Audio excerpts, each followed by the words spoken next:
Hello guys! For today's video, ipapakita ko sa iyo ang aking araw-araw na ginagawa dito sa Amerika. Pag pumunta ka dito sa Amerika, hindi pwedeng prinsesa ka kasi alam mo kung bakit. Lahat ng gawain sa bahay ay gagawin mo. Hindi porke nandito ka sa Amerika ay sitting pretty ka na. At saka hindi lahat ng Amerikano ay mayayaman. Ang karamihan sa mga Amerikano ay parang kagaya lang din sa atin.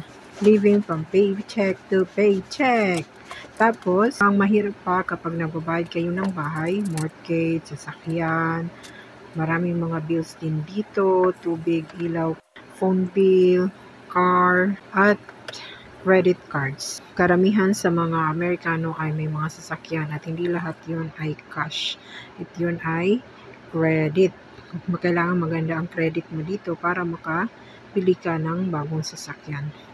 Ang karamihan naman dito ay may mga trabaho kasi ang mag-asawa hindi mabubuhay ng isa lang nagtatrabaho dahil sa dami ng mga bills na bayarin.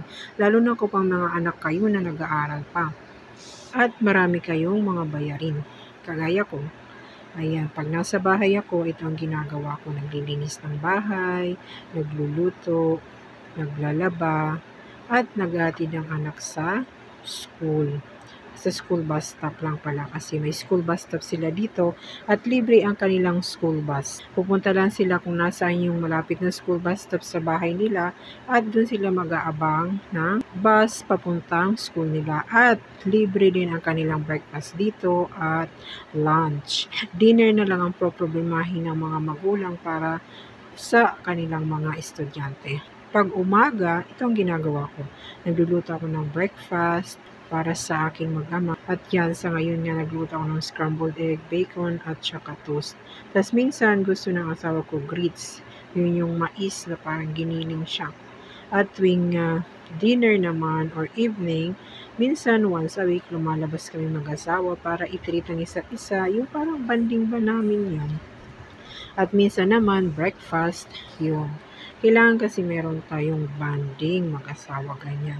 Hindi dahil nagtatrabaho tayo, i-deprive na natin ang sarili natin. So, minsan i-treat naman natin ang mga sarili natin kahit once a week lang. Pero, syempre, kailangan nasa budget. Kung wala talaga sa budget, hindi magluto na lang sa bahay, mas tipid pa. Pero dito kasi sa US, nakasanayan nila ang ganun. Ayun, tapos na kami kumain. At ngayon naman ay pupunta kami sa grocery. Ganito, lagi kaming dalawa ang nag-grocery. Pag sahod ko, ako ang nag-grocery. At pag sahod naman ng asawa ko, siya naman ang kaya sa grocery. So, tulungan kami. Tapos pagdating sa bills, medyo mas marami ang bills na binabayaran ng asawa ko. Pero nagbabayad din ako ng bills. Mostly sa kanya nga lang. Pero kapag syempre wala ng pera yung asawa ko, nagtutulungan kami, hindi yung siya lang palagi. Ganon po dito, hindi yung asawa mo lang lagi ang laging gumagastos. Kailangan magtulungan kayo. Kasi kung hindi, naku, mahihirapan kayo pareho. At saka kawawa naman yung asawa mo kung siya lang lahat mag-shoulder ng mga bayarin niya sa araw-araw, di ba? Ayan, at saka matipid din kami pagdating sa grocery, tinitingnan namin talaga yung mga basic needs lang namin. Hindi yung mga kung anong makita mo, bibilhin mo na agad.